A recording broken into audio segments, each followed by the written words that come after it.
వెలసినమమ్మ మెండుగా మమ్ము దీవించరావమ్మా విజయవాడలో వెలసిన దుర్గమ్మ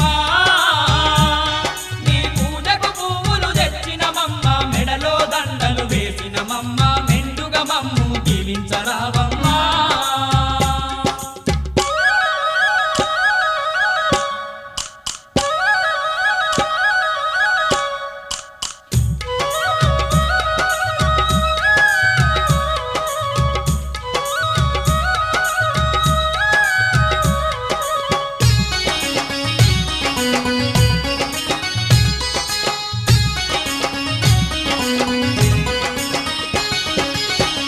పళ్ళతో పూజలు నీకు అన్న పూజలతో అర్చన నీకు